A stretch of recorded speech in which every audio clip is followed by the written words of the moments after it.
At 2:47 inches the afternoon on a Tuesday in late October, I used my daughter's spare key to enter her house on Westlake Drive in Austin, Texas. What I found in the basement changed everything I thought I knew about her marriage. Rachel was sitting on a bare mattress on the concrete floor, wearing the same clothes I'd seen her in 3 days ago. There was a padlock on the outside of the basement door. No windows. One light bulb. Her phone was gone. She looked up at me with eyes that had forgotten how to hope, and the first words out of her mouth were, "Please don't make him angry. I'm Margaret Sullivan, but everyone calls me Maggie. I'm 64 years old, and I spent 32 years as a social worker in the Texas Child Protective Services. I've seen the worst of what people can do to each other. I thought I'd seen everything. I thought I could spot the warning signs from a mile away. I was wrong. Because when the victim is your own daughter, you don't want to see the truth. You tell yourself stories, you make excuses. You convince yourself that you're overthinking, that you're being dramatic, that your daughter is just stressed or tired or busy. But that Tuesday afternoon, there were no more excuses to make. Let me back up 6 months, to when I should have known, to when the signs were already there, painted in red. But I chose to look away. Rachel had always been my sunshine girl. Even as a baby, she smiled more than she cried. She became an elementary school teacher because she loved children, loved seeing their faces light up when they learned something new. She married David Bennett 4 years ago in a beautiful ceremony at the Lady Bird Johnson Wildflower Center. He was charming, successful, attentive. He owned a real estate development company, drove a Tesla, took Rachel on weekend trips to San Antonio and Houston.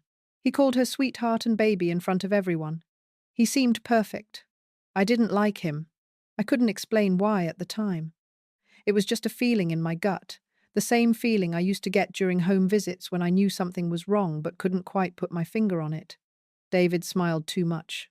He touched Rachel too often, his hand always on her arm, her shoulder, her back. He answered questions directed at her. He made decisions for her, small ones at first. Rachel doesn't like spicy food. Rachel's not really into action movies. Rachel and I think we'll spend Thanksgiving at home this year. Just the two of us. Rachel laughed it off. He's just protective, Mom. He cares. That's what they all say. The isolation started slowly. First, Rachel stopped showing up to our monthly Sunday dinners. David has a work thing. We're trying to save money. I'm just so tired from teaching, Mom. Can we reschedule? Then she left the family group chat. Too many notifications, she said. Distracting. Then she quit her book club. Then she stopped returning calls from her college friends. Then she asked me not to drop by unannounced because David valued their privacy. I should have pushed harder. I should have demanded answers. But Rachel was 32 years old, and I didn't want to be that mother, the one who couldn't let go, who saw danger in every corner. So I backed off. I gave her space. I told myself she was an adult who could make her own choices. What I didn't know was that Rachel wasn't making choices anymore. David was making them for her. The first time I knew something was seriously wrong was in early September. Rachel called me, which had become rare. Her voice was strange, tight, like she was trying to sound normal but couldn't quite manage it. She asked if she could borrow $200. Rachel had a job. She had her own bank account. She'd never asked me for money in her adult life. "Honey, what's this for?" I asked. A long pause. Then I need it. Please, Mom. I'll pay you back. Did something happen? Is your car okay? Did you have an unexpected bill? Mom, please, can you just Venmo it to me? I can't really talk right now. I sent the money. Then I drove to her house. David answered the door, all smiles and sunshine. Maggie? What a nice surprise. Rachel's taking a nap. She's had a migraine all day. I'll tell her you stopped by. I'd like to see her. She really needs her rest. You know how bad her migraines can get. Rachel had never had migraines in her life. I'll just peek in, make sure she's okay. David's smile didn't waver, but something shifted in his eyes. Something cold. Maggie, I appreciate your concern, but Rachel specifically asked not to be disturbed. I'm sure you understand. A mother's got to respect boundaries, right? He closed the door. I stood on that porch for a full minute, my hand hovering over the doorbell, every instinct screaming at me to push past him, to find my daughter. But what could I say? She's sleeping? He's her husband.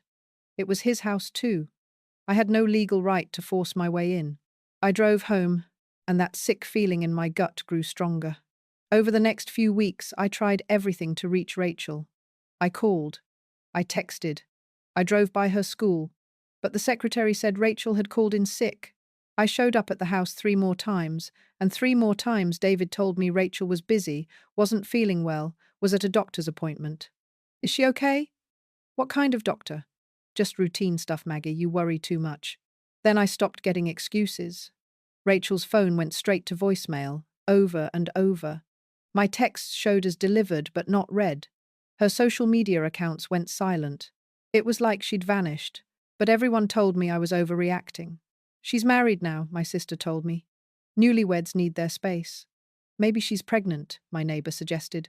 First trimester is exhausting. You can't control her life forever, my ex-husband said. Let her live. But I knew. 32 years of walking into houses and knowing, feeling it in my bones that something was wrong. I knew. I called the police. I filed a wellness check request. 2 officers went to the house. David invited them in, all cooperation and concern. Rachel came to the door, smiled, said she was fine, just hadn't been feeling social lately. The officers left. One of them called me afterward. Ma'am, your daughter is an adult. She says she's fine. Her husband says she's fine. There's nothing more we can do. Did you ask to speak to her alone? Her husband was right there, but she seemed comfortable. No signs of distress. No signs. Because abusers are good at hiding signs. Because victims are good at pretending. I couldn't sleep. I couldn't eat. I spent hours online, reading about domestic violence, about coercive control, about women who disappeared in plain sight because their husbands controlled every aspect of their lives. I joined Facebook groups, sent private messages to survivors, asked for advice. One woman told me, "Get proof. Without proof, no one believes you." Another said, "Don't wait for her to ask for help. She might not be able to." A third said, "I waited. I thought she'd reach out when she was ready. She never got the chance. Don't be me." So I stopped waiting. I hired a private investigator named Carmen Rodriguez. She was in her 50s, former police detective, no-nonsense attitude. I gave her everything I had. David's name, his business, his address, Rachel's information. "I need to know what's happening in that house," I told her. Carmen didn't sugarcoat it. "If he's smart, this is going to be hard. No bruises, no hospital visits, nothing on paper. These guys know how to stay clean. Find something. Please." It took her 3 weeks. 3 of the longest weeks of my life. Then Carmen called me at 9 o'clock on a Monday night. "I've got something." We met at a coffee shop on South Congress Avenue. Carmen slid a folder across the table. Inside were photographs, time-stamped and dated. David's Tesla at a storage facility on the east side of town. David carrying boxes into the unit. A close-up of a receipt showing a 12 by 12 climate-controlled unit rented 6 months ago. "That's not all," Carmen said. She pulled out more photos. David at an ATM, withdrawing cash. The same ATM, different dates, always the same amount. $200. 8 different occasions over the past 2 months. He's withdrawing cash regularly, which means he doesn't want transactions showing up on statements. The storage unit is paid in cash. And look at this. She showed me a photo of David's car at a gun range. He's been going twice a week. Buying ammunition, also in cash. What's he storing? I asked, my mouth dry. That's the question. Could be innocent, could be not. But here's the thing that bothers me most. Carmen pulled out her phone and showed me a screenshot of an email. It was blurry, taken through a window but readable. I managed to catch this when he left his laptop open at a coffee shop. It's to his business partner, a guy named Trevor Walsh. I read the email. It was dated 2 weeks ago. "Trevor, she's becoming a problem. Too many questions, too much pushback. I'm handling it, but if things go south, I need you to back up my story. She's been depressed, suicidal even, talking about not wanting to be here anymore. You've heard her say these things, right? We're friends. You'd remember if she said that." My hands started shaking. "That's a setup," Carmen said quietly. "He's laying groundwork for something. Maybe he's planning to file for divorce and claim she's mentally unstable. Maybe." She didn't finish the sentence. She didn't have to. "I need to get her out of there. You need to be careful. If you go in guns blazing, he could disappear with her. Or worse, we need a plan. But I was done planning. I was done being careful. That email was dated 2 weeks ago. How much worse had things gotten since then? The next day was Tuesday. I knew David's schedule because Carmen had been following him. Every Tuesday, he had a standing meeting with investors at his office downtown from 2 to 4 p.m. I had a 2-hour window. I drove to Rachel's house on Westlake Drive. The neighborhood was quiet, one of those suburban streets where everyone is at work during the day. I parked 3 houses down. I walked up to the front door and knocked, even though I knew no one would answer. Then I used the spare key Rachel had given me years ago, when she first bought the house, back when she was still Rachel and not someone's possession. The house was too quiet, unnaturally quiet. Everything was clean, almost sterile. No dishes in the sink, no shoes by the door, no mail on the counter. It felt like a showroom, not a home. "Rachel?" I called out. Nothing. I walked through the first floor.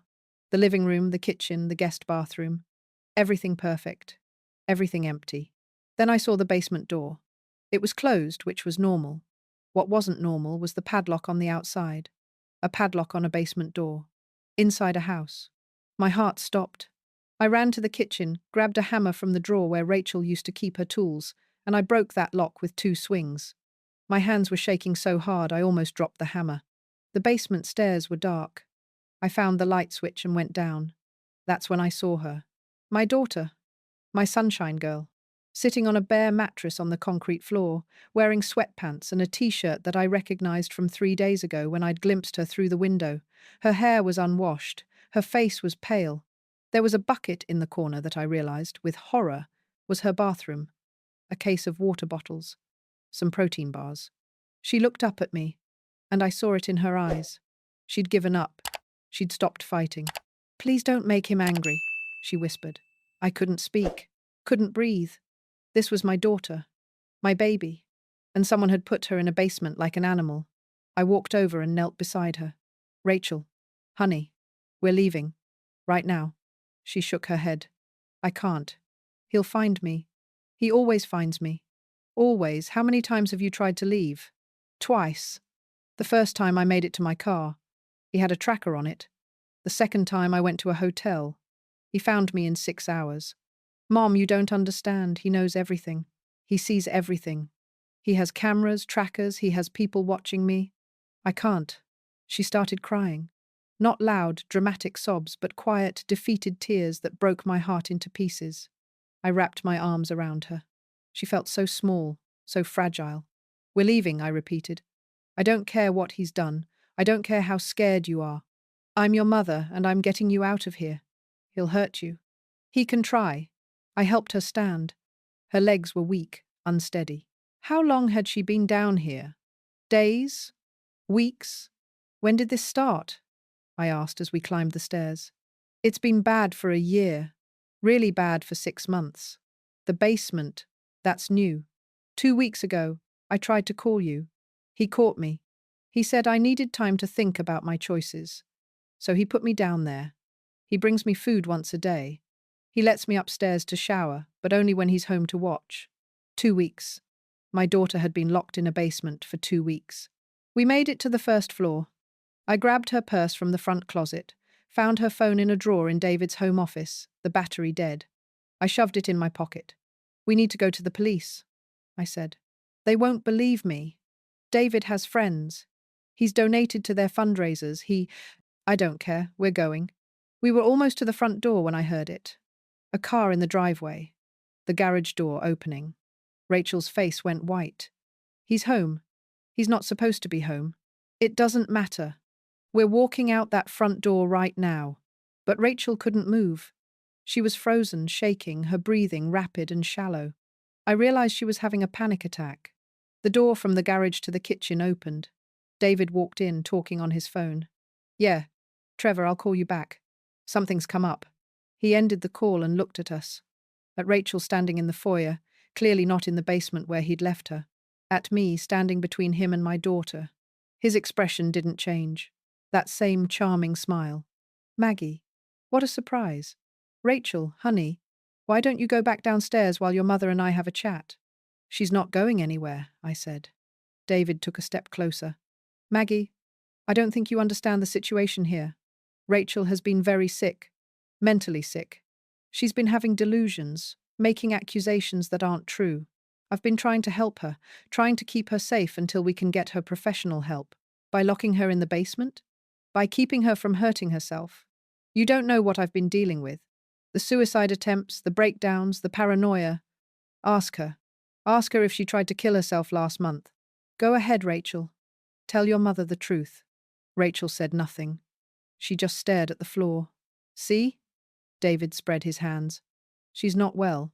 I'm doing everything I can, but it's been exhausting. I think it's best if you leave now, Maggie. This is a private family matter. A private family matter, I repeated. Is that what we're calling false imprisonment now? You're upset. I understand. But you're making this worse for Rachel. If you truly love her, you'll let me handle this. I looked at my daughter, at the woman I'd raised to be strong and independent and brave.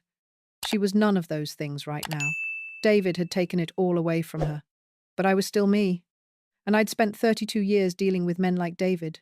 Men who smiled while they destroyed people. Rachel, I said, not taking my eyes off David. Walk to my car. It's 3 houses down, blue Honda Civic. Get in and lock the doors. I'll be there in 60 seconds. She's not leaving, David said, his voice harder now. Yes, she is. Because if she doesn't, I'm calling 911 and every cop in Austin will be here in 5 minutes. I'm sure they'd love to see your basement set up. The padlock. The bucket. The fact that my daughter has been held prisoner for 2 weeks. That's false imprisonment, David. That's a second-degree felony in Texas. 3 to 20 years in prison. David's smile vanished. You can't prove anything.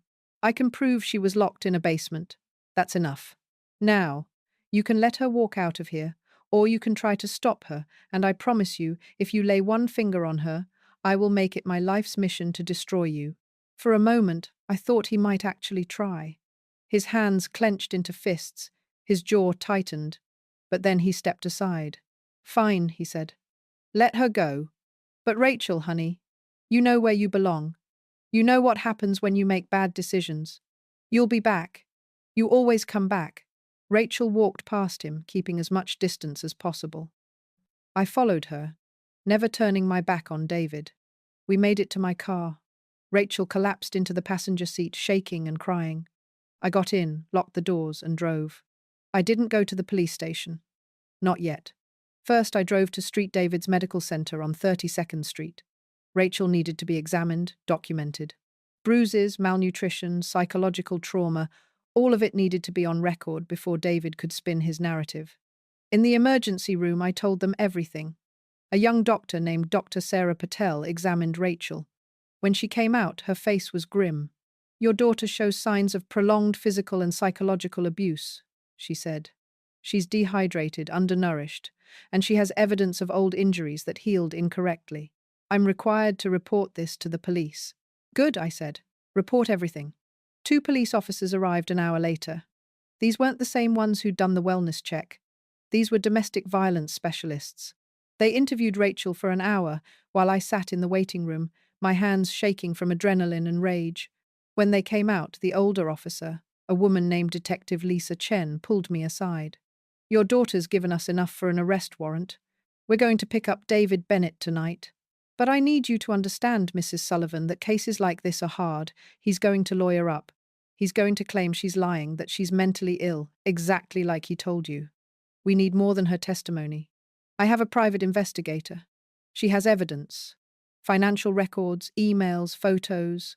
Get me everything, tonight. Because David Bennett is going to come out swinging and we need to be ready. I called Carmen. She met me at the hospital with everything she'd collected. The storage unit photos, the cash withdrawals, that email to Trevor Walsh. Detective Chen looked through it all. This is good, she said. This is very good. The email especially. That's premeditation. That's planning. Juries don't like that. What about the storage unit? What's in it? We'll find out. We're getting a warrant for that too. David was arrested at 8 o'clock that night. He was calm, smiling, telling the officers there'd been a misunderstanding. He called his lawyer from the back of the police car. The next 48 hours were chaos. David's lawyer tried to spin the narrative, claiming Rachel was unstable, that David had been trying to help her, that the basement was Rachel's choice because she felt safer there. It was disgusting, watching him twist the truth. But then the police opened that storage unit. Inside, they found boxes of Rachel's belongings. Her teaching certificates, her college diplomas, her childhood photos, her mother's jewelry that my mother had left to her. Things Rachel thought she'd lost. Things David had told her she'd misplaced during one of her episodes. They also found cameras. Hidden cameras. Dozens of them. Still in their boxes, with receipts showing David had bought them 6 months ago. They found tracking devices. They found a notebook with passwords to Rachel's email, her social media, her bank accounts. They found printed screenshots of text messages between Rachel and me, between Rachel and her friends. They found a gun. And they found something else. A life insurance policy on Rachel, taken out 4 months ago, for $500,000, with David as the sole beneficiary. Rachel had never signed it. The signature was forged. When Detective Chen showed me these findings, I felt cold all over. He was going to kill her, I said. It wasn't a question. We can't prove intent, Detective Chen said carefully. But combined with the email to Trevor Walsh, the false imprisonment, the forgery, it doesn't look good for him. His lawyer is already trying to cut a deal. No deals, I said. I want this to go to trial. I want everything on record. Rachel stayed with me during the pre-trial period. She was fragile, jumping at every sound, crying in the middle of the night. She went to therapy 3 times a week. She filed for divorce. David's lawyer tried to contest it, tried to claim marital assets, tried to drag it out. But David was in jail on multiple charges, denied bail due to flight risk, and the evidence against him was overwhelming. The trial took place in January. It lasted 2 weeks. The prosecution presented everything. The basement imprisonment, the hidden cameras, the storage unit, the forged life insurance policy, that damning email. Carmen testified about David's behavior, his cash withdrawals, his pattern of control. I testified about the wellness check, about finding Rachel in the basement, about David's reaction when we tried to leave. Rachel testified. She told the jury about the 4 years of her marriage, about how it started with small things. David checking her phone. David asking her to quit her job because she didn't need to work. David convincing her to cut off her friends because they were bad influences. She told them about the first time he locked her in the bedroom, 3 hours, because she'd talked to a male neighbor. She told them about the escalation, about the basement, about the fear that became her entire world. The defense tried to discredit her. They brought in a psychiatrist who'd never examined Rachel but claimed she showed signs of borderline personality disorder, of lying for attention. They claimed David was the real victim, trapped in a marriage with a mentally unstable woman. But then the prosecution called Trevor Walsh. Trevor was David's business partner, the one who'd received that email. He walked into the courtroom looking like he hadn't slept in weeks. He took the stand, and under oath, he told the truth. David sent me that email, Trevor said. He asked me to lie, to say I'd heard Rachel talking about suicide, but I hadn't. I never heard her say anything like that. And when I saw that storage unit, all those cameras, I realized David had been lying to me for months. He told me Rachel was unstable, that she was making his life hell, but she wasn't. He was destroying her, and I should have said something sooner. I should have known. Trevor's testimony destroyed the defense. The jury deliberated for 6 hours. They came back with guilty verdicts on every count: false imprisonment, assault, forgery, stalking, attempted fraud. David was sentenced to 18 years in prison. In the courtroom, as the judge read the sentence, I watched David's face. For the first time, the mask slipped. He wasn't charming anymore. He wasn't smiling. He looked at Rachel with pure hatred, and I saw exactly what he was. A man who viewed women as possessions, as things to control and discard when they stopped being useful. Rachel didn't look at him. She held my hand, and we walked out of that courtroom together. Recovery wasn't linear. Some days Rachel was strong, laughing, making plans for her future. Other days she couldn't get out of bed. She had nightmares. She flinched when doors closed too loudly. She checked over her shoulder constantly, even though David was behind bars. But slowly she came back. The sunshine girl I'd raised started to peek through again. She went back to teaching, this time at a different school. She reconnected with old friends. She started dating again, though that was terrifying for both of us. She went to therapy, joined a support group for domestic violence survivors. One evening, about a year after the trial, Rachel and I were sitting on my back porch drinking wine and watching the sunset over the Texas Hill Country. "I'm sorry," she said suddenly. I looked at her. "For what?" "For not listening to you. For pushing you away. For letting it get so bad before I—" "Stop," I said. "You have nothing to apologize for. Nothing. Do you understand me? I should have known. I should have seen what he was. He was good at hiding it.